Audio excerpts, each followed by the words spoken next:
splash, splash. Oh my god! What the fuck just came down the well? What the fuck is that? Dara, where are we? Is the well purple? It's gotta be. It's like a purple well, I mean, right? it's just a normal well. I hate to disappoint. It is just a normal well. It's like we got a sewer system down here. Timothée Chalamet's not here. It's not purple. It's not a Wonka well. You guys are giving a 1-star review on Yelp of the Wonka well. I brought pizza rolls for everybody. Oh my gosh, this is so exciting. Ooh. We don't usually find too many alive bodies down here in our Wonka well. It is rare. I'm so glad you reserved a stay down here.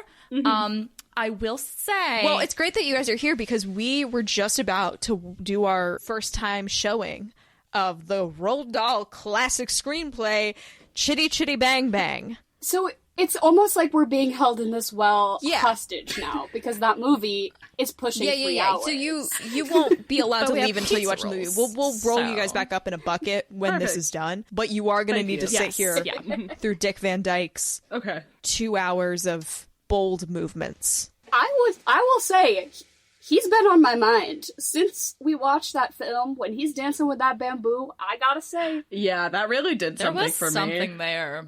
I don't know about you guys, but like something about a man who could do a little dance like that. I was like, oh, I had a crush on Bert from Mary Poppins as a kid, but he didn't do it for me in this, which is strange. I don't know what. But you guys are not alone. If you look on Letterboxd, all of the top reviews are just thirsting for Dick Van Dyke. I think the number one top review is I'm building a time machine to go back to 1968 to fuck Dick Van Dyke. So like listen, I've seen some Dick Van Dyke content popping up on my TikTok. I'd fuck him now.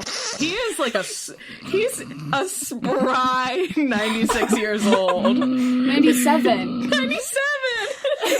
Learning that he was still alive was like a shock to my system. It was as if somebody poured their drink in my face and just ice water dripping down. His veneers are veneering. Welcome to Wonka Watch, everybody. This is a podcast where we talk about all things Wonka and things semi-related to Wonka. I'm your host, Felicia, and that's Elaine. Elaine, say something. That's Elaine, you say, pointing on a podcast. Yeah. It's me, Elaine. Hi, I made the pizza rolls for you today in the Wonka well. And we are joined today by two guests from the fantastic Swamp podcast. They are here today to join us in our hell. That is Chitty Chitty Bang Bang. If you guys want to introduce yourselves. Hi, everyone. I'm Emily. My name is Dara, and together, Emily and I host a little podcast called The Swamp. It's an acronym. Stands for some whack-ass movie podcasting. And we just cover movies every week. And this week, we are so blessed to be here in the Wonka well, because as much as I'm saying it's a hostage crisis, I'm so happy to be here. And this movie was actually pretty fun for like the first hour and 20. I'm gonna generously give it that. I actually had a pretty good time like starting, because you had kind of Felicia really put us off. Okay, so for reference, and then we got into like Toot Sweets and we were like, we're kind of rocking with this. Kind of shaking my ass to Chitty Chitty Bang Bang. Like, it's kind of my new, like, at the gym. And I'm like, Chitty Chitty Bang Bang. And I'm like, yeah, I get my pump on. New drag character, and you dress up as the car. This week's ball, start your engines. Herbie fully loaded. Whoa, I will say he sure is. Lightning McQueen. Sorry, okay. I got it out of my system. I'm free. Tuck Mater. All right. Yeah. For context, we are also on the Swamp podcast this week as well, covering the talented Mr. Ripley. And I was the only one at that recording who had seen Chitty Chitty Bang Bang, so I had made an apology to everyone else when that recording began. Because I felt so bad about what I was making everyone watch. And because I had watched Chitty Chitty Bang Bang before The Talented Mr. Ripley, I had a much more glowing review of The Talented Mr. Ripley because it has, like, a plot and character growth. Things that this movie does lack. So you can go check out The Swamp and listen to us all chat about that and talk about Jude Law's ass for an extended period of time. Now that you're mentioning it, though, I do kind of wish Talented Mr. Ripley had like an extended musical number, like when they're in the bath together. What if we Chitty Chitty Bang Bang? Not good. It's not a good joke. I have written down, she chitty chitty on my bang bang till I toot sweet, but not good. And then next to it I said, don't say, like, not good. Not good content. Elaine did text me while she was in the middle of watching this movie. Was it at Toot Sweets when you began to lose hope? So that's about the vibe that we're going in on. I was really pissed, but I've had a week to like cool down since I watched Yes, it. you seem which more is good. settled than when we last spoke. Yeah, you were kind of livid. It was I a little was really scary. pissed. I also watched 2 movies in one day, which is a lot. That's a lot for of me. work. Yeah. It's weird because I'm like a Mary Poppins fan, and Mary Poppins is like Chitty Chitty Bang Bang if there was like Plot. yeah, I don't know. But before we jump into all this, beep beep, oh my god, there's a car. And is it sentient? We don't know. It shit out a newspaper? That's crazy. Beep beep. Thank you, Herbie. I'm opening it. Okay, we're not gonna dig into that. Who needs a soundboard when you just have a lane? Literally. I don't know what you're talking about. That was a car. You're so It was a real car driving by. Herbie is a guest on the podcast, guys. Okay. Our Wonka Watch news this week is basically here for Elaine because I got a bunch of articles sent to me called The Wonka Express. And Elaine gets very excited about trains. She's convinced trains are coming back in style. They're on trend. This is an event happening in Naugatuck, Connecticut. So listeners in Naugatuck, go on down. Where is that to me? Google Maps instantly. Where the This hell? is taking place Thursday, July 6th. Basically, it's like this combo event, which is the Warner Theater, the Naugatuck Railroad, and Fascist Chocolates present a special event for the whole family surrounding the iconic film Willy Wonka and the Chocolate Factory. So the Wonka Express, essentially, you get on the train, you go like an hour to a chocolate shop, you hang out there for a bit, then you get back on the train, go for another hour to a movie theater, watch the movie, and take like 2 hours back. This is a 40-minute ride from where I'm at right now. I might have to do this. And to see Wow. the new Wonka movie, like pre-release. No. If it was the new Wonka movie, we'd be flying up to fucking Connecticut. If it was the We'd be release going. and it had a train and we weren't invited, there would have been no point to the past year and a half of my life. All a waste. It's next month, you said? We should go. And what, you I said they're can't playing believe the... you guys are close to it because I didn't know that, and this makes us seem way more topical than it was intended to be. Emily's in Connecticut right now. We'll have to come back and tell you all about it. It is $50 a ride though, so just be I could do aware. that. But it's I two get dinner train and rides, chocolate. a dinner and a movie. Yeah, the bar making experience is an additional $10, which I thought was a little much. But you do get a commemorative chocolate bar, 4 of which will contain a golden ticket, good for a special chocolatier experience at a later date. Can I circle back? Did you say it was Fascist Chocolates? That is the name of the also what I brand? heard, Felicia. That is what I heard. It's I'm assuming that wasn't fascia. it. Fascia. Oh, fascia. That's worse. Isn't that like the thing underneath your skin? Like Yeah, it's- your skin is your fascia. Yeah, that's why would you name your chocolate brand after It's that? That's so skin gross. chocolate. Let me do a fucking Google. Who wants a piece of this skin? I can break off a piece of this skin. What ice cream flavor would you like? Skin, please. Don't do your cannibalism bit again. Have I done a cannibalism bit? I'm sure you have. You who bring up Hannibal Lecter so often. Twice. I did it twice. It twice, Elaine. Absolutely not. It was relevant because they made a Wonka reference in the first fucking y'all don't have to episode. hear it. That's not on me. So much editing happens. I think I have kept it nice and clean. If you yes. said it about Succession, fair enough. That's one's on me. Yes. But not this. I'm just saying to the listeners right. out there, just know. Don't assassinate my character like this. Is there more Wonka news or just no, that's it. trainage? I like that. That's the whole news. The thing is it's there gotten Wonka very slim news? pickings very fast. I can imagine. I personally have been bamboozled by fake Wonka news, though. And the two of you had to confirm for me. I'm like, you guys haven't seen the trailer? And you were like, I guarantee you that's a fake. I fully thought that it was like the editing was bad. And I was like, the new Wonka trailer looks like ass. And you were like, yeah, because some teenager made that in their bedroom and they fooled you. Like, I fully have been bamboozled by fake Wonka news. Like, this podcast keeps me honest. At least we know the train is coming. We're the fucking Snopes. Was the Snopes fact check of the Wonkaverse? We're like, that's our Wonka news for today. Cool train in Connecticut. That makes Go me check really it happy. out if you live nearby. It makes me genuinely so happy. So today what we're actually talking about is Chitty Chitty Bang Bang, which is a movie we decided to cover because Roald Dahl wrote the screenplay. And I was like, great, let me do a little bit of research about, the making of the screenplay. Turns out, wasn't really that involved. So that's a bit of a bummer. Essentially, there was this big article that was like 10 things you didn't know about the the fucking Chitty Chitty Bang Bang from The Guardian. And number 2 was Roald Dahl's script was rejected as a piece of shit. I also read that article, and it basically said that he can like validly lay claim to the, you know, the making of the character, the child catcher, and the name of the place that they go to, which is what? It's Bulgaria. That's what it is. I forgot. Yeah. He said, they took my script and never use a word. Hughes, who I think was the director, he ended up writing the second script, and he was like, I wrote every fucking word of Chitty Chitty Bang Bang. The child catcher was my invention, his cage and everything. That's what he said as an adult man. And also, I don't know if it's something you want to claim. Let's be real.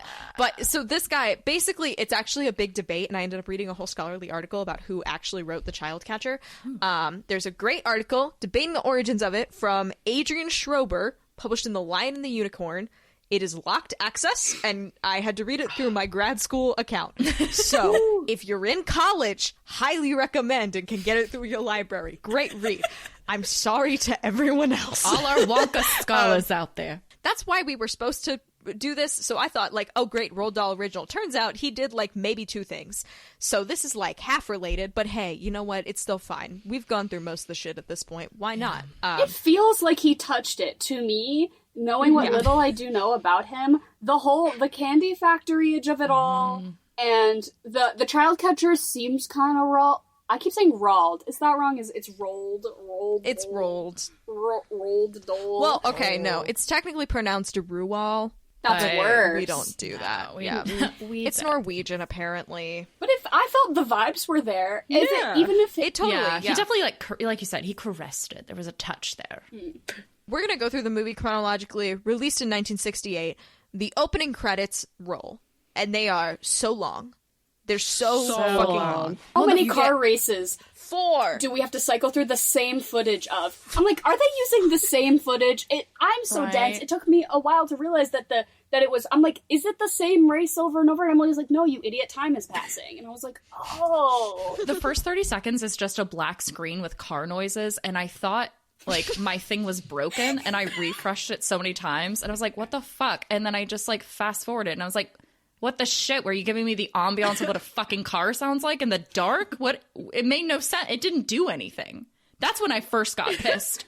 I was like, what the fuck? At the 4th one, I audibly said, are you fucking kidding me? Another one. And like, it got was to the at point, least a 5-minute intro. I think it was 7. Yeah. 6.5. I wrote down here, 6.5. But what was keeping me on my toes was every time Alfred B. Broccoli's name came up, which was like every, 40 seconds, because he was pretty involved. I was like, Alfred B. Broccoli again? Like, such a great That's my drag name now. My drag king name, Alfred B. Broccoli. After the 6.5 minutes of credits, the winning driver has to swerve to avoid a kid in the racetrack, which leads him to run off the track and promptly explode, which this was all essentially irrelevant to explain the origins of this old car. Is the car haunted? Hold on. I just considered that the car is potentially haunted. We were briefly discussing before the record, is the car sentient? But there's a guy who probably died in the car, right? Yeah. Is that where it gets its powers from? Maybe it's the kid. I think the kid was fine. Well, maybe he passed later on, but inherited And went back to the car. I just feel like the car has the childlike whimsy. Here's a hot take. You could do this entire movie without Chitty Chitty Bang Bang. Yeah. You don't need role? this fucking car at all. Here's the thing about Chitty Chitty Bang Bang. You could do the movie with almost anything taken out. Nothing would change. The grandfather. You can take out Dick Van Dyke, gone. The kids. I was gonna say, fuck them kids. No offense, but they were not doing it for me. They were too creepy. Precocious. Get out of here. Oh my They were creepy. They were too blonde, and their singing was a no British. For me. When they go to the childless society, I was like, you know what? I get it. Fair enough. Yeah.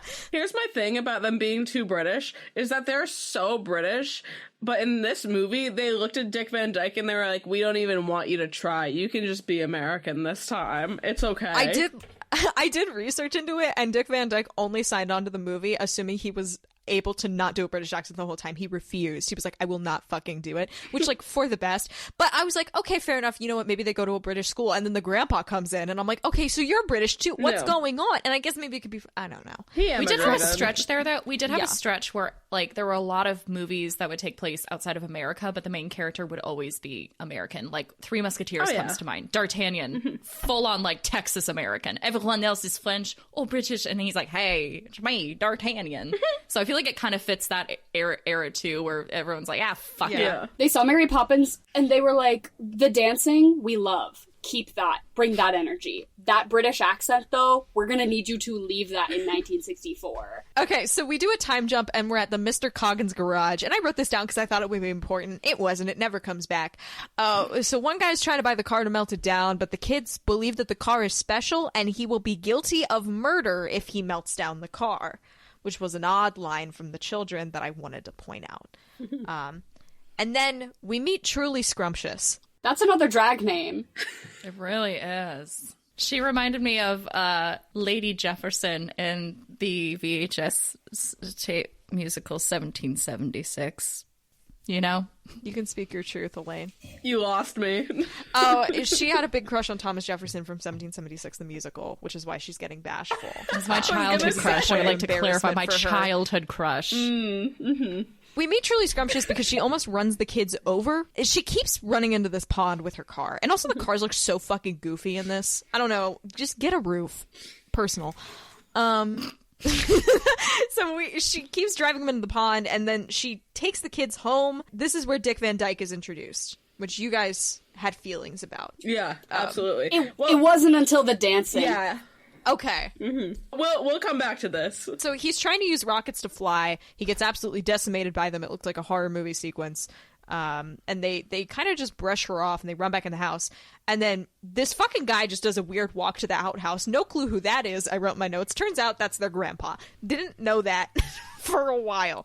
Because he was younger than Dick Van Dyke in this movie. He just had an old-looking face. I also was like, I thought he was calling him grandpa because it was his dad, but it was the kid's grandpa. Like, you know how sometimes when you're like hanging out with your family. That's what I thought. Yeah. But still, even to be his dad was still not, the age wasn't aging for me. Yeah. Like, Dick Van Dyke in this was very much like giving a Riverdale cast a little bit, like definitely a little too old for the role, but it's fine. We'll let you live. That's why I thought it was going to come back that the kids were adopted, and that's why he was American and they were British, and that's why they were like so young and maybe twins, and like, I'm like, oh, it's going to be like that they were abandoned at the firehouse and he was the quirky inventor who took them in, but like doesn't really care if they go to school, but that would never... have been better. Well, it's really weird, too, happened. because the description for this movie says pre-World War II, and so the entire time I'm thinking, is this, like, leading into World War II starting?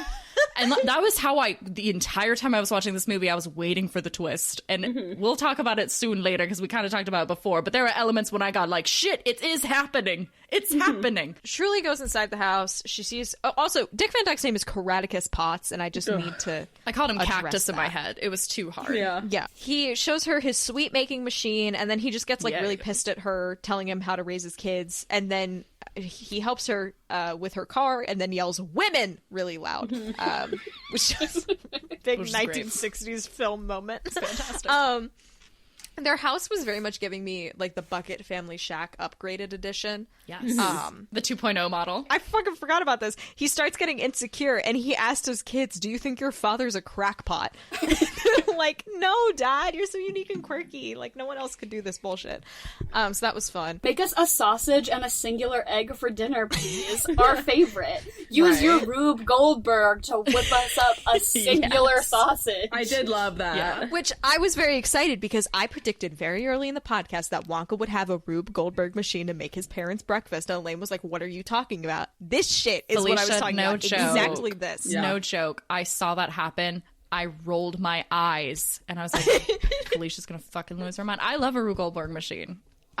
Now I see them and I'm like, I'm not even that passionate about them. It's just become a sticking you got point very for excited you. just now. I think you have to change that narrative for yourself. You are very passionate about that. It's only in this specific context because you gave me a lot of shit for that prediction back in the day, I think. And I just like to revel You in the think? moments when there's... I've Reference had a good the week. text. I had the seagull with the personality moment in Matilda, and I had the Breakfast Girl Rube Goldberg machine. This was a win for We'll me. take this Anyway. offline. We'll take this offline. This is where the first song happens, where he just sings about his kids being important to him. It's fine. It's an unhealthy relationship in that song, by the way. He's basically like, I rely on you guys. And they're like, yeah, you do. And then that's it. And it's like, well, that's fucked up. Continue. Like, Oh yeah, this is something that we will only touch on briefly because it won't mean anything to you guys, so I'm going to briefly apologize. Elaine, I think the Tinkerman is from the Chitty Chitty Bang Bang 100%. 100%. I thought the same thing. I'm so glad you brought this up. And- this is where the and Tinkerman we move lives. on. And he escaped this the Tinkerman universe. is from here. This is where him and his dad, Hans, I believe, the woodcutter, Yes, who yes, got, yes. his head got cut off by a witch. Yes. They live here. Wow. And that's all. Okay, so they have a dog. With human eyes. Yeah, this Yes. dog was fucking creepy. I hated this dog, and I like dogs. This dog, I just didn't. He felt threatening when he was on screen. Yes. It's the eyes. It's, you know how like every labradoodle is like a person's soul is trapped in that labradoodle? The way that they're looking as if they're begging, the witch who put a curse on me, I need you to do a specific task so I can stop being a labradoodle and I can be a 40-year-old man again. Oh, yes. That's what this dog was giving me. The dog eats one of the sweets, and the dog breathes hard into the sweet, and it produces a whistle noise. And Caractacus is like, fuck yeah, that's part of the design now. So they go to the candy factory to try and get the money for the car.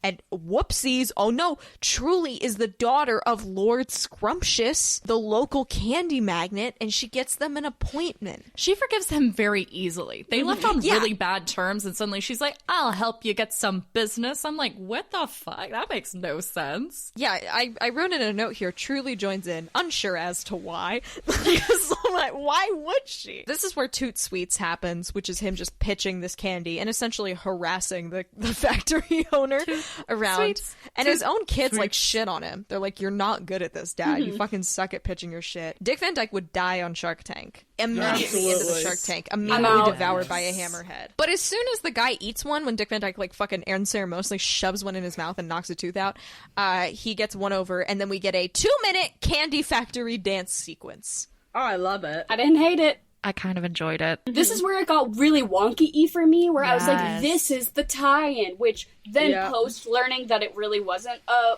Roald Dahl situation, I was like, really felt like it. Yeah, I felt like Yeah. that was, I kind of hated this, but also I came in with high expectations because, like, Mary Poppins was my favorite movie as a kid. This is always compared to it. I was like, I'm gonna fucking love this, and then I didn't. So I kind of wish my expectations had been shattered beforehand because I probably would have liked it more if I knew it Yeah. was gonna suck, you know? It didn't suck. I was just bitter. I think it was definitely the best number of the movie. I think it was the best number of the Yes. movie. Great dancing. I love when people aren't supposed to be dancing on tables, and then suddenly they're dancing on tables. Something's so goofy about it.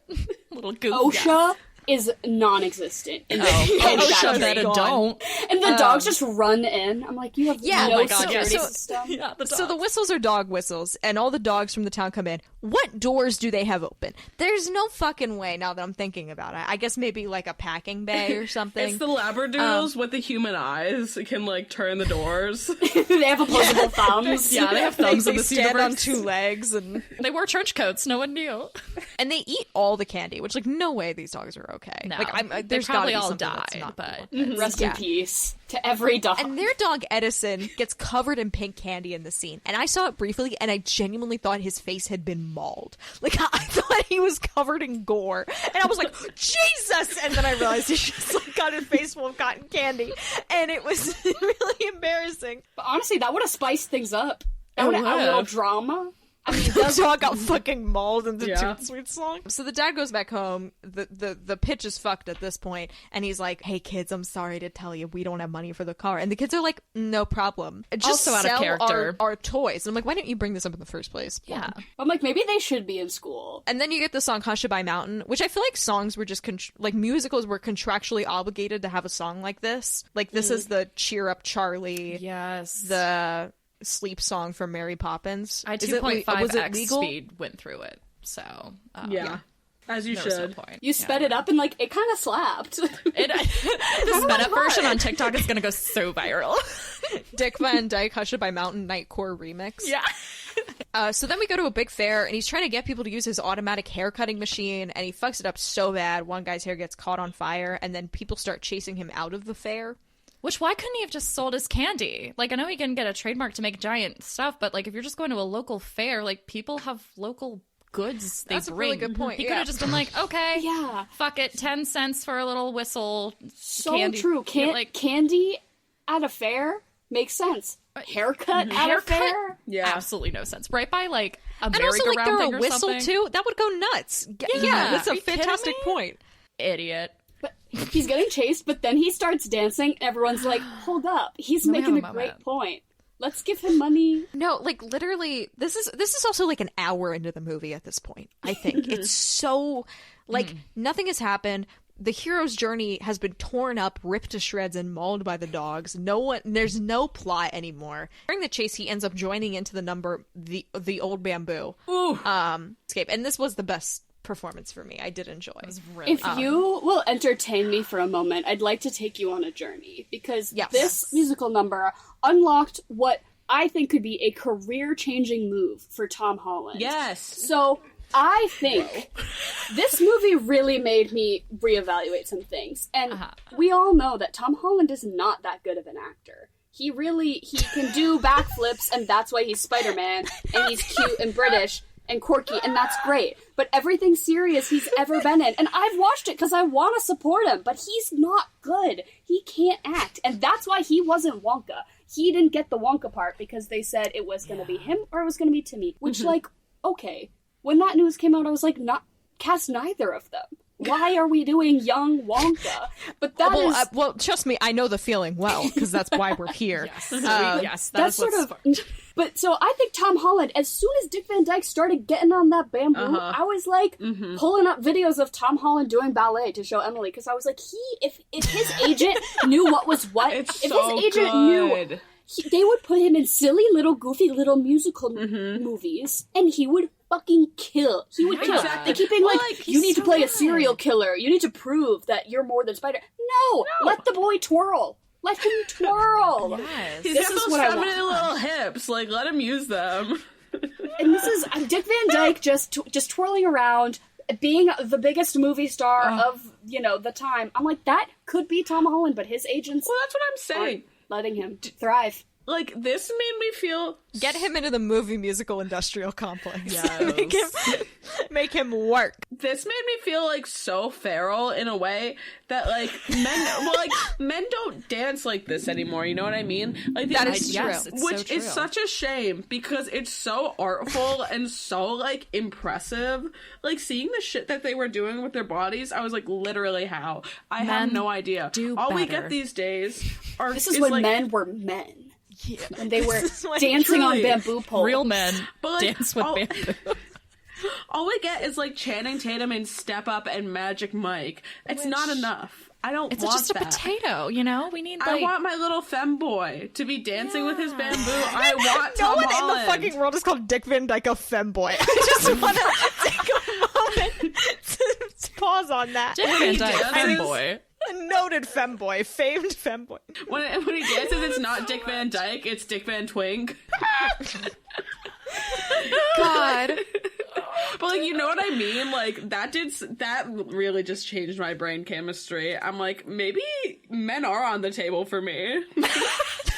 Jude Law's ass and Dick Van Dyke's dance. I mean, Something's changing. something's in there. During Pride Month, like, come on, this isn't what should be happening. Chitty Chitty Bang Bang made me question my sexuality. Not A clickbait. tell-all in New York Times. No, but truly, I'm so on board with Dara. Like, I want Tom Holland doing his little dances. He is like a generic, like, you put the word man into like those AI things and they just give you Tom Holland. He's just so generic looking. Yet I saw him do a little ballet and he owns my heart. A man twirls once, I'm open. Don't be who people want you to be. Be who you should be. Who you are. Tom Holland. We're here for you. Women want a men who twirl. That's all we need to learn from today. But do it twirl. There we go.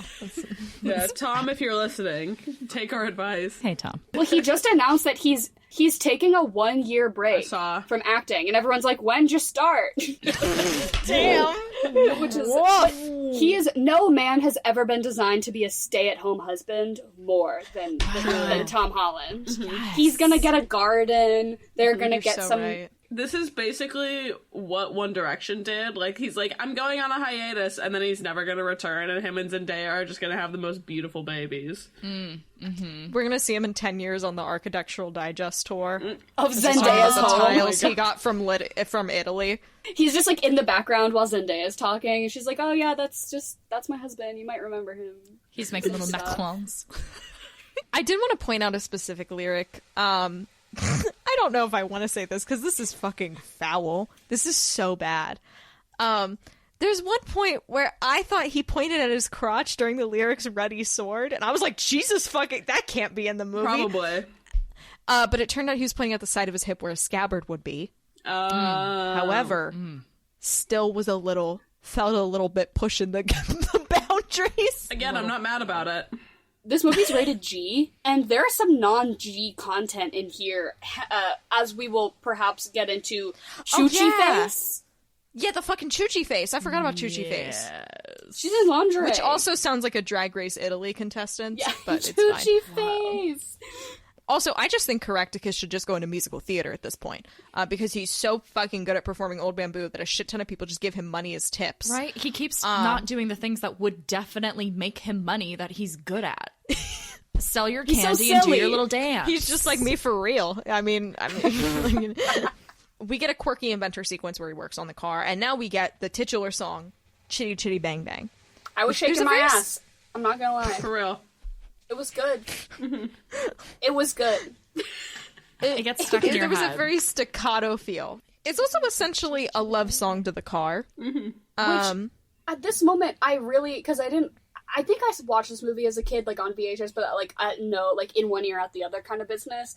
But I was like, is the car gonna be a Herbie situation where it is, like, anthropomorphized, like, it's gonna flash its lights and, like, have a personality, which I think it was just one hair of being sentient, of, like, oh, I'm gonna, swerve in a direction, tell you where to go, kind of vibes, but never, like, it didn't have much of a I wouldn't say was a Tesla? personality. No. Yeah, this is what it was. Dick Van Dyke made a mistake when he built the car, and it sometimes fucks up by accident, and the kids kept going, why is the car going the wrong direction? And he's like, that's the car's personality, kids. The car wants us to go that way. It's like, no, you just fucked up the, like, Why did you cord just between- run over Truly Scrumptious's body and now she's dead? Oh, the car just wanted it that way, children. Now she'll never be a part of our lives. She'll be I can be with my one true love, the car. I love the car. Have any of you ever named your car if you drive? I had a 2003 Mazda I named the Shit Dump. It had hand-cranked windows and non-automatic locks, and the horn was the least intimidating thing ever. It did nothing. I would get ice on the inside of my window shield. I had to scrape the inside and the outside. God. High school was a wild time. So they run Truly off the road again, which just happens like 5 times in the movie. She runs into this pond, and her car should not still work, in my opinion. I don't think that makes sense. Yeah, and then they do the song again. This is where I wrote, I hate this song. I'm sorry, I'm in the minority here. I was not feeling it. I was already beaten It did down concern at this me point, that it started with Bang Bang and not Chitty Chitty. That's my one take. It goes Bang Bang, Chitty Chitty Bang Bang. I'm like, no, it should be Chitty Chitty Bang Bang. I don't know. It also Also, critique. the engine didn't really sound like that. It was a generous onomatopoeia. I don't think it really... It was a made up sound anyway, so why didn't the movie just try harder? Like, it was all made up Be sounds. better. Be better, Do Chitty Chitty better, Bang Bang. Chitty Chitty Bang Bang. Bring your femboy energy over here, twirl around, and just do the thing.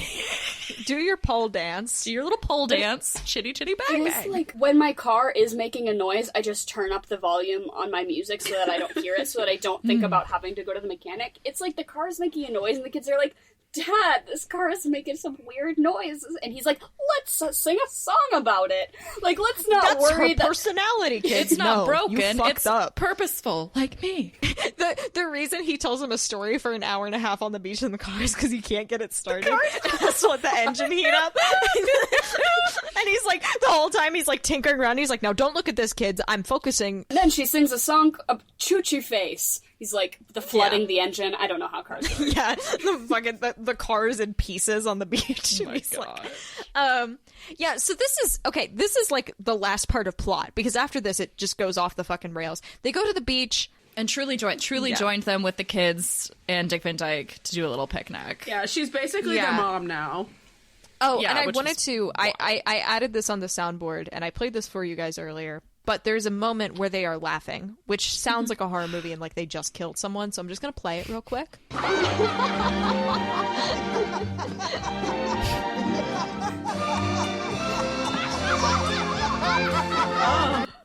And this was like, we're on like, I guess probably like an hour in at this point. Yeah. We still have an hour and 20 minutes left. They're doing that. It felt like they were laughing at me, and I didn't like it. So the kids start being like, truly scrumptious. You're so cool. Wouldn't it be crazy if you were our mom? That'd be so They that started was buttering her up. And then she's like, "Oh my Yeah. God, do you think he likes me? Do you think so?" It's like the energy, and it's like, can we stop adults relying on these children and giving them all our burdens? Like, no. She's in a wedding dress on the beach. She's like, I'm ready. Like, bring in the pastor. I'm a ready moment's to notice. do it now. literally. And like, she has not seen it, which is funny because the only experience she has had with this man is she's gone to his house, told him he's shit at raising his kids, went to the factory, immediately forgave him, and helped him sell a candy thing, which mauled her father's factory. And then he picked her up out of a pond once. After he ran her off the road. So Yeah, and she's like, I don't know though. She's like, bad There's just boys, something isn't it? about him. There's something Which, about granted, him. you guys did just talk about for like 15 minutes. There is something about him, but she Yeah. didn't see me old bamboo. So She's about to. bamboo. She's about to see the bamboo and do a little dance for the bamboo. So yeah, the kids sing about how nice she is for like 5 minutes, and then they're like, if you guys kiss, you legally have to get married. So that was fun. This is where shit goes off the rails, to the point where like the Wikipedia summary divides the movie up, and they're like, this doesn't happen. Because the entire second half of this movie is a fucking dream sequence, which I did not know.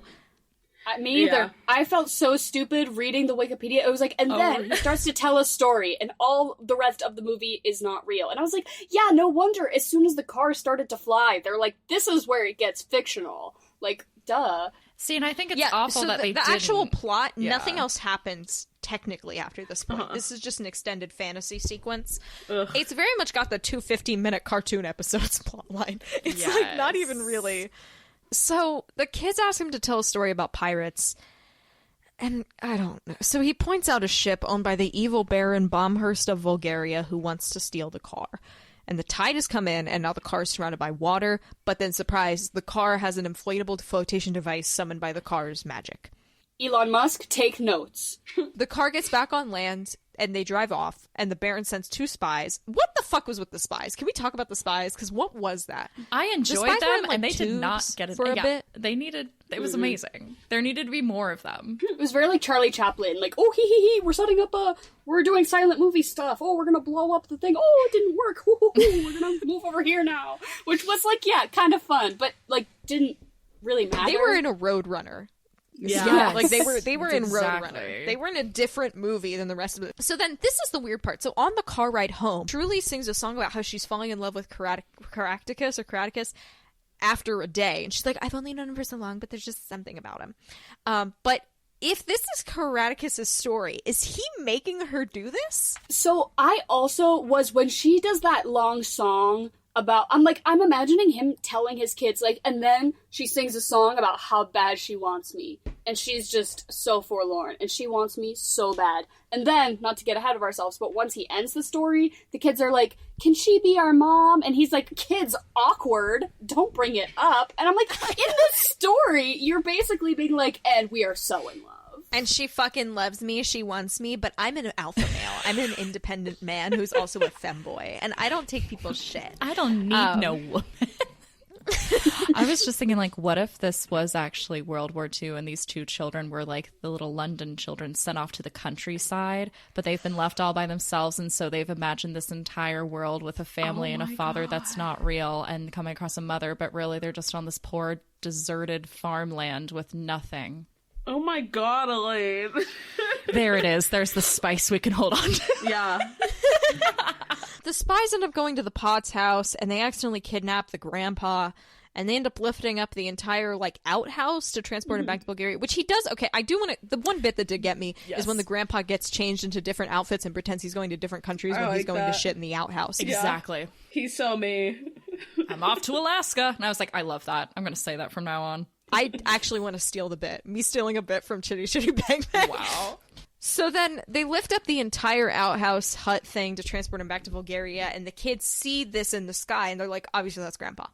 And so they drive the car after it, and then Caractacus loses control of the car and drives off a cliff, and this is where we get an intermission card. Loved it. It was a cliffhanger. It got really me. was. Indeed was. But then I was like, thank God for this intermission, because I need to, like, stretch my legs, do some quick Get more wine. yoga. Yeah, 3 more glasses of wine. I'm like, I didn't Go even... to Alaska.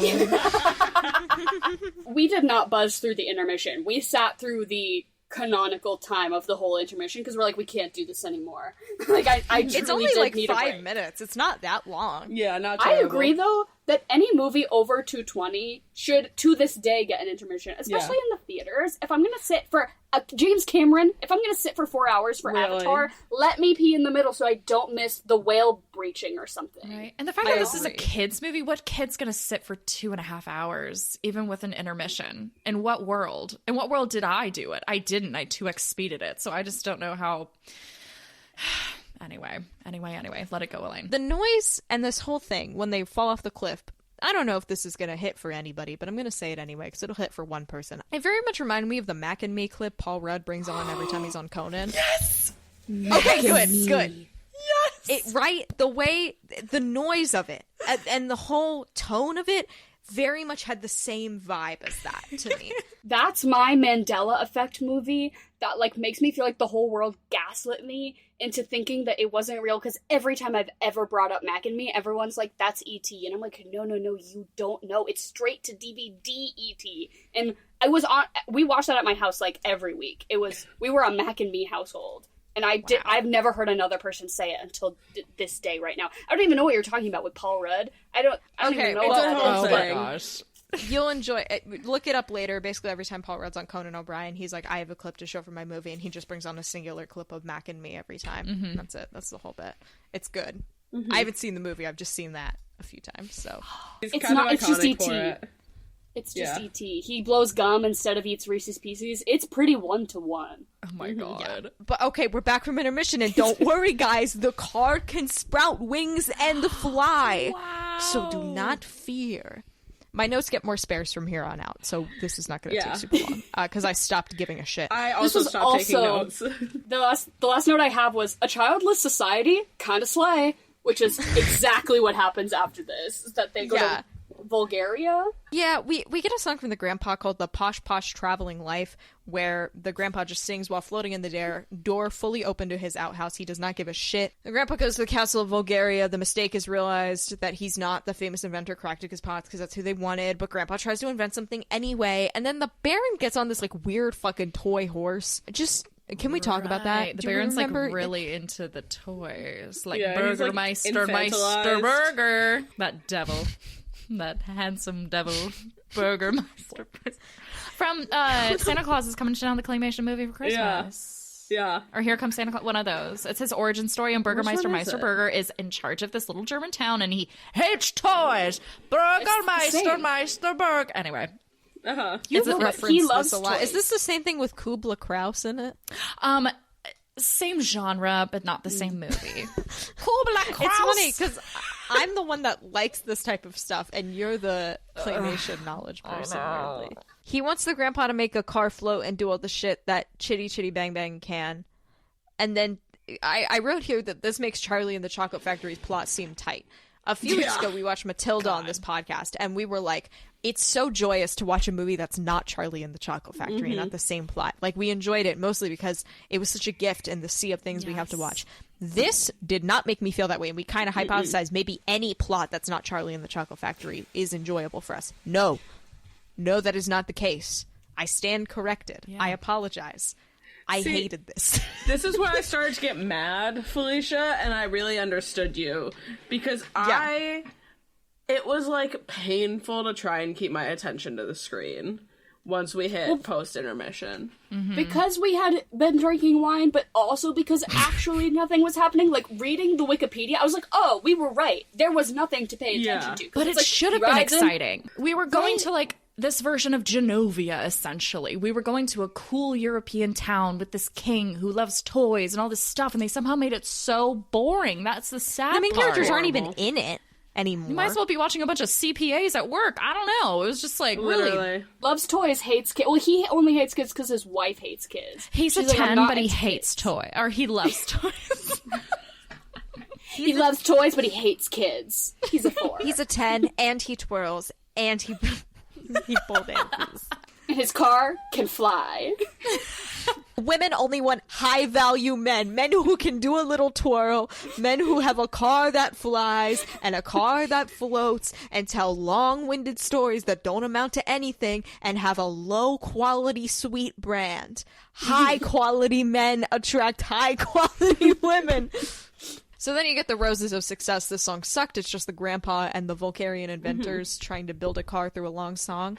Oh, because the grandfather's is trying, the king wants him to make a car like Chitty Chitty Bang Bang, assuming that this is the inventor. And so the guy's like, fuck, guys, I'm not it. And all these other guys who've been trapped there are like, we'll help you, even though it's been hopeless and we've been trapped here for years, but somehow we'll get through this together. Like, what? And also, Chitty Chitty Bang Bang was made fucking yesterday. How'd they know? Anyway, this is like, I think an hour and 30 minutes in, and they're like, hey, make it in the car to the village outside the castle. This is our main cast in the real Chitty Chitty Bang Bang. And one of the noblewomen yells, bring out the child catcher.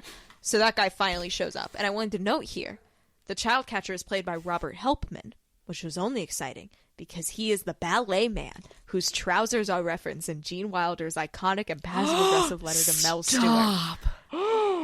But it doesn't matter who plays the child catcher, because they put the world's biggest prosthetic nose on him, and there's no acting through that. Yeah. That nose was wearing him.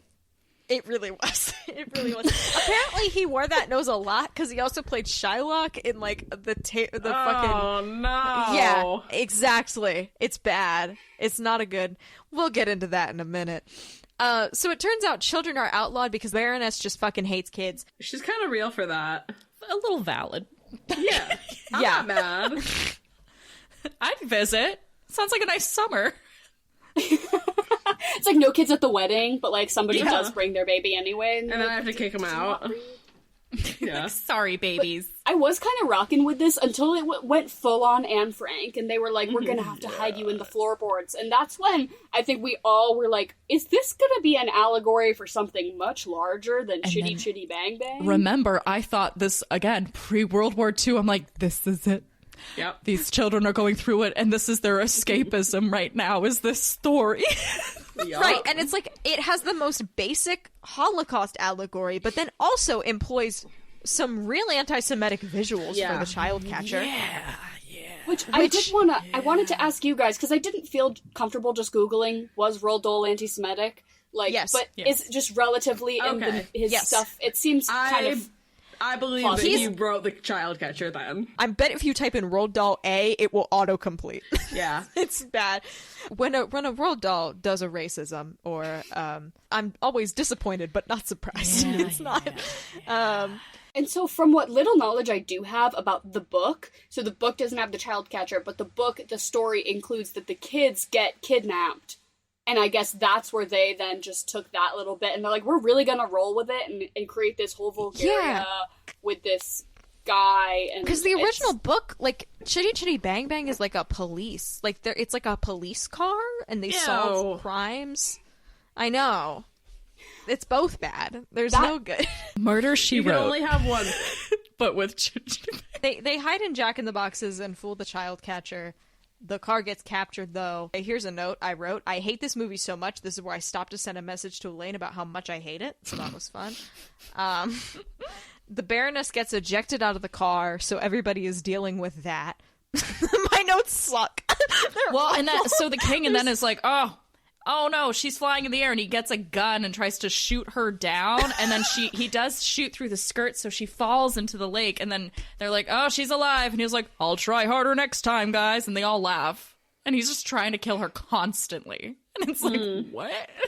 The child catcher lures the children out with candies and ice cream, and the kids fold so fast. Like, I'm sorry, he's not in a new outfit. They fully saw him earlier. How the fuck did they fall for that? They were given right? Like, he wasn't in rule. disguise. One rule. They saw him. They didn't go to school. They didn't learn stranger danger. They didn't have those, like, assemblies where they're like, if somebody says to get in the van, you scream as loud as you can. Like, they missed that day at school because they were playing with their dog by the bog. Karatakis gets taken to the cave dungeon thing where the children are hiding, and we get a Hushabye Mountain reprise. My next note says, I'm fully job searching at this point. So... I was watching this in Barnes & Noble, by the way. I usually say that, yes. The only way that I can motivate myself to do this was to watch it in public, but don't worry, due to this podcast, I have bought a tinted screen on my iPad and a screen Heidi Boo Boo for my laptop, so I was just there. Okay, but if you did it at 2.5 speed, you can't complain, because you got this done in, like, 45 minutes. Oh, yeah, no. I came there with a mission. I got a giant tea, and I was like, I have to have this done before I need to take the world's biggest pee of my life. It was a great motivator. The book smell, the scientific book smell makes you shit thing, that is, it's real. It's and true. It happens. That's why I go there, get a good sniff. Okay, so this is where we get fucking Choochie Face. It's a song between the Baron and the Baroness essentially doing foreplay. Yeah. So that was fun. And she's in, like, full-on lingerie, and the song is just, like, pet name, but, like, sexually charged a little bit, and, like, a little... But, again, I then He throws have her to down a place this in- trap door. That's my kind of foreplay. It's their thing. They're role-playing. It's... You know what Don't really worry. does it for me? Creating laws. So let's ban children. It'll be a long game. And then you keep trying to kill me. So we get the Baron's birthday party, and this is where we get the music box sequence because Truly sneaks in as a doll in a music box. This is like the only thing I remembered about this movie because I must have watched it once. She did great. I kind of liked that. It was good, yeah. But then he comes Dick Van out. Dyke comes out No, basically no. dressed as a doodle bop. So scary. No. This night, like... And he's got fucking falsies on, too. This was femboy. This is Yeah. the femboy. I'd still let him hit. I'll see. He was we'll very see much who's the giving the rag doll at the end Scarecrow of this. from Wizard of Oz in this, and I did have a crush on the Scarecrow from Wizard of Oz as a kid. Of course so. you fucking did. He had a great voice, actually. I'm not going to fault you for that. That Scarecrow There's had a a lot to unpack. smooth voice. I think you have a Really? type, like with the chimney sweeping and with the scarecrowing. I think there's something about like being really limber that's doing it. You like quirky side characters, don't you? That's your thing. I that do. really is. I do. My next note is they do a weird duet. I don't know. I'm sick of it. So I was... I did not give a shit at this point. That entertains the Baron enough that Dick Van Dyke can attach a hook to the Baron and pull him out of the ceiling of the castle, which that was fun. Kids storm the castle. They capture the adults in the big net. And then the car comes in to save them. Somehow, I don't care anymore, is what I wrote. They're able to leave Bulgaria, and Bulgaria becomes a free country. Now, do Outstanding. children rule Bulgaria? There's like no real Yeah, really. follow-up. It's just like... Yeah. No They government. put them into political upheaval, and then we're like, and we're out. See, Bye, guys. it would have been great if the grandfather or the dad, whatever he was, if the grandfather had been like, actually, I think my place is here. I belong here. I should be the In Dick president. Van Dyke's mind palace. I never existed anyway. I was a figment. You know, he doesn't talk to anybody but Dick Van Dyke, does he really? So I think that could... When there's he and Dick something to Van be said- Dyke walk in the sand, and Dick Van Dyke turns around, he only sees one set of footprints. This is like adjacent, but I was telling my husband, I was like, oh, I have to go do this podcast about Chitty Chitty Bang Bang, and he was like, oh, is that the car? And I was like, yes. And he's like, is it the car, but is it also like an idea, like a religion? Like it's the Chitty Chitty Bang Bang is like a greater thing that's beyond all of us. And I was like, yeah, now that you say that, maybe, Yes. but also I think it's just the car that flies.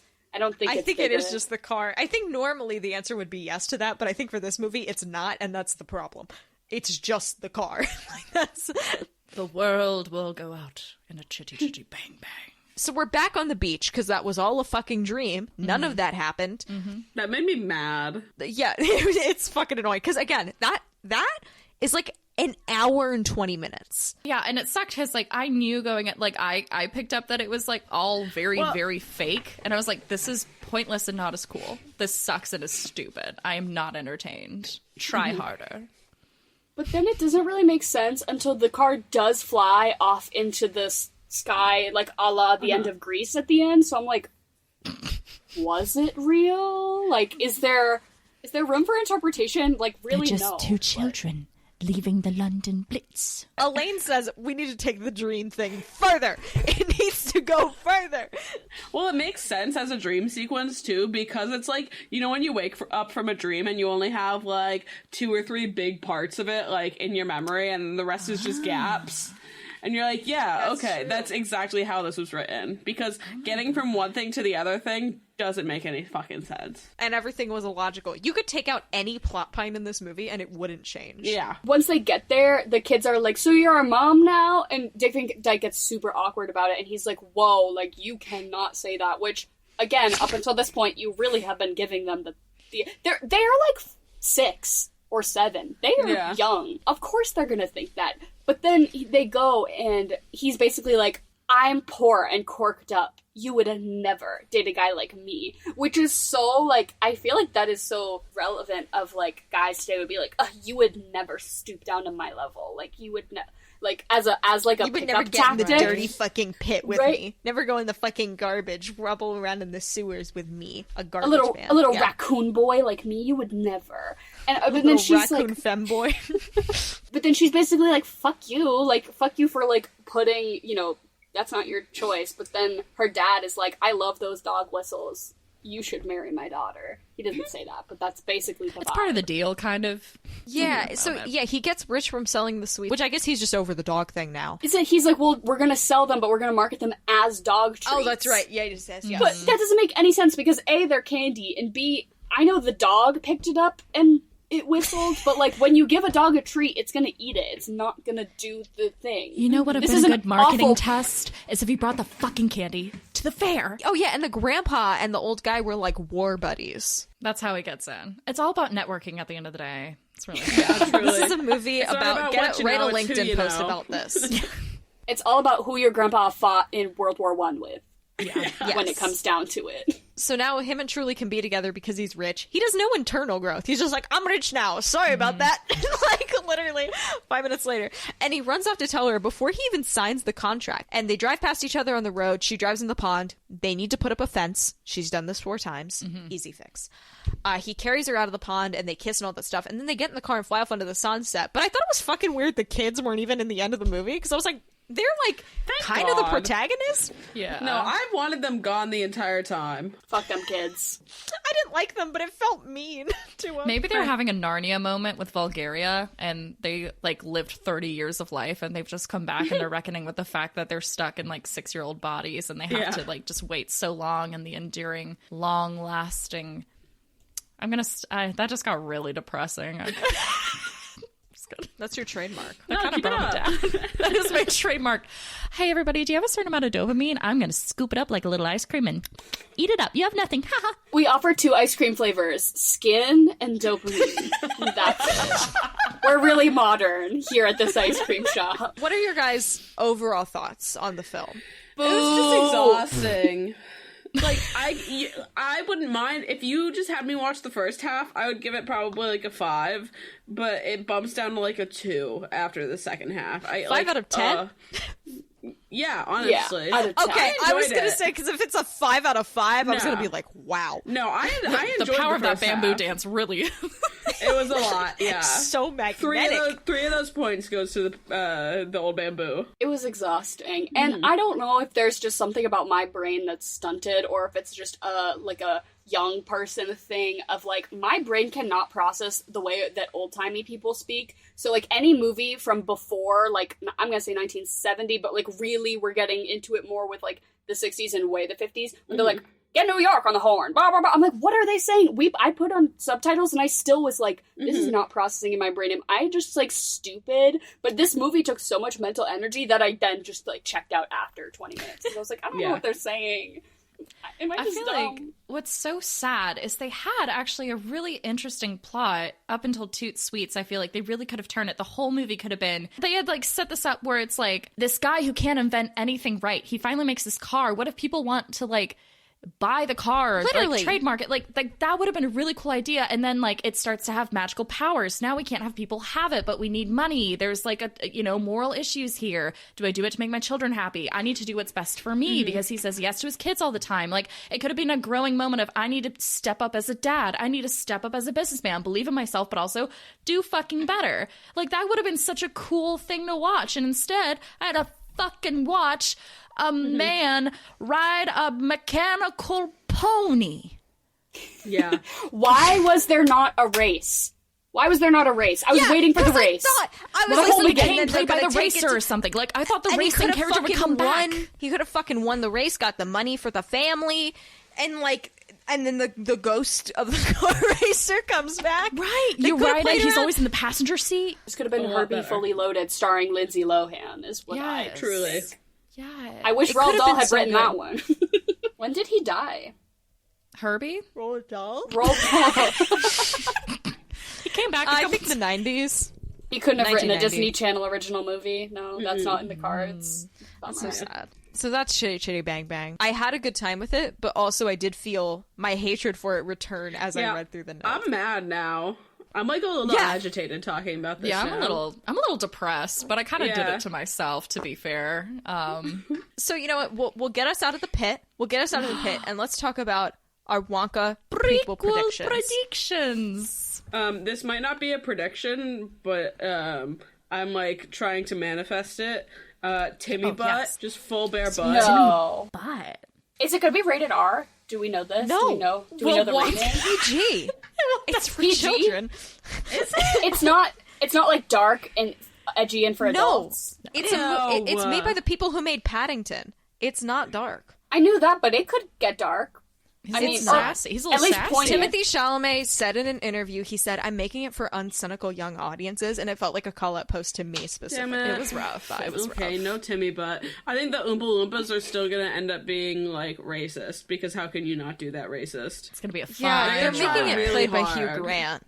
So that's Hugh Grant? Hugh Grant. Yeah, Hugh Grant's the Oompa Loompa. the main Oompa Loompa. We call him Hugo Loompa. Spread the word.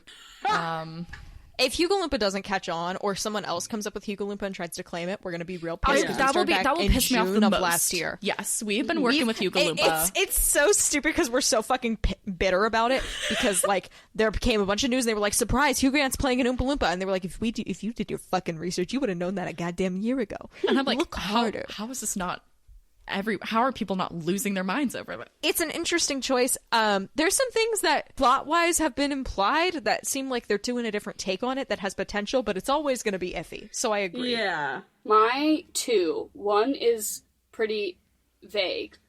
And that's just that Twitter, like film Twitter, is really gonna hyperfixate on a very minor character. I'm talking 5 minutes of screen time or less. Like a super side character is gonna have like one line of dialogue that really like catches on with a meme or something, and everyone, it's like gonna be in like, you know, the new Barbie movie, like how Michael Cera is Alan, and now everyone's getting into like Alan lore. It's gonna be, I feel like, a very minor side character in this Wonka movie is really gonna take the world by storm. That's too vague. I also think that Timothy Chalamet's Wonka will have some sort of silly little pet. Like a ferret that runs up his sleeve, that like whispers him the secrets of the town or something. He's gonna have a little animal companion, I think, that's gonna do some sort of like bidding for him, and it's gonna be like, you know, his sneaky little sidekick. He's gonna have an animal sidekick. Is my prediction. I'm gonna say there's gonna be a character of vague Eastern European origin. Yeah. My prediction is that there will be a character who either in a bag or pockets will always be messy and will be like, oh, let me grab that for a moment, and will dig endlessly trying to find said item. And everyone will be like, oh my God. And then they finally pull it out and they're like, no, that's not right, blah, blah, blah, blah. And then they finally, like, you know, produce the thing. But they're just constant chaos is like messy, cannot find the thing. I'm going to do one more. I think Timothée Chalamet is going to have a line in a song that can be very easily misconstrued as an innuendo, not intended to be that way, but people are going to do a lot with it. So that's our predictions section. We've done it. We did it. Thank you. Am I missing a sec? That's what we do, right? And then No, that's it. And then we get to say thank you. I'm so sorry we put you through this, but I made us so happy you were here and you talked about it. I'm glad we thirsted over things that should not be thirsted over.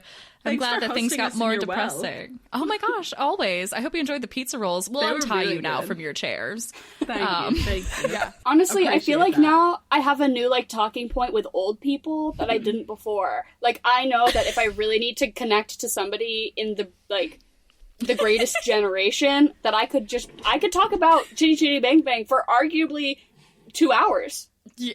I'm gonna say some things that they're not gonna like, but thank you guys for having us. We don't resent you for picking this movie, because as we know, sometimes you gotta cover the clunkers because it ends up making better conversation than good movies sometimes. Truly. So we are also having you on our podcast, so if you're a Wonka Watch listener and you thought that anything we said was of any merit, or if you just really love Felicia and Elaine and want to hear us talk about the talented Mr. Ripley. I was just about to say fabulous Mr. Ripley again.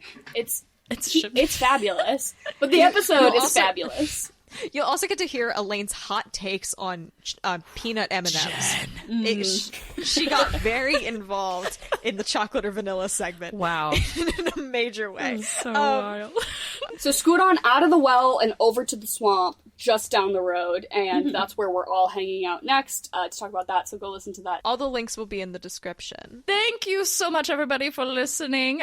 You can go follow us on Instagram and TikTok at Wonka Watch. Our DMs are open if you want to send us little giggles or hot takes or silly things.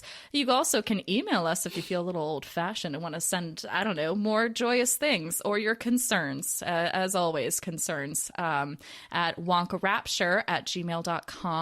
And, buy me a coffee. We have one if you want to support this podcast at buymeacoffee.com/wonkawatch. Man, if only there was a song we had to do.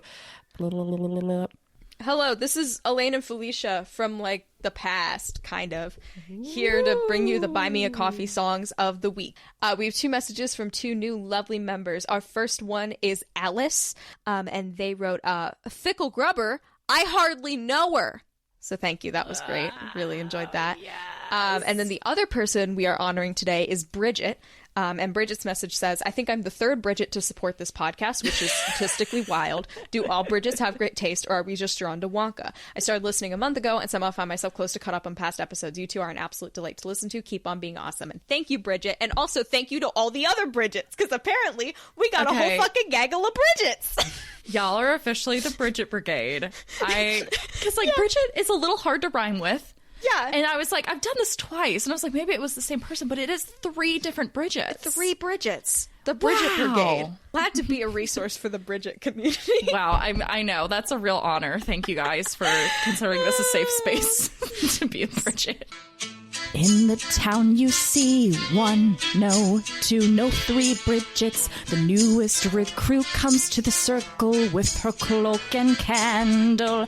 Up goes the flame, higher and higher, joining the podcast empire. Thank you, Bridget, so much. What's that? In the woods, here comes Alice. Another recruit. But she is not a Bridget, but she will be good. Don't you worry about Alice, she will come and get you. The fight between Alice and the Bridgets, Alice and the Bridget Brigade. Oh, ha la la la, Alice and Bridget, ha na na na. Alice and Bridget, Alice brings all the water from the well and puts out the flames of the Bridget Brigade. Oh. That one had a story to it, which is the first time I think we've had a story. It was really good. That was a highlight for you. Russian dance music. apparently is my jam. And I my just gotta muse and use my that every inspiration. time. That's it. Yeah. People are just gonna get little Russian village songs. We only use that single fucking track now every time. Is this what you want? Is this what you wanted? This is what you're getting. You're getting Russian folk songs only. So now we need 2 other Alices to join Alice so we can officially have the battles of the Of the Alices Bridget and Brigade the versus the Bridgets. Alice Army. Yeah. Yes. We stand the Alice Army. Back to us. Back to future us. Present us. Wow, that was fantastic what just happened that we pre-recorded right before this podcast. Anyway, at the end of the day, you can watch a 2.5-hour movie. You can watch a man do a dance with a bamboo and feel things. You can watch a car that may or may not be sentient. But at the end of the day, it's not that important. It's not that It's important. really not that important. Was it important? No. Dick Van Dyke may have awakened things in Emily, but it's not that he did. Oh important. no, they were It's not awake. important. I was well aware of these parts. Bye, guys. Bye. Bye. Oh, goodness.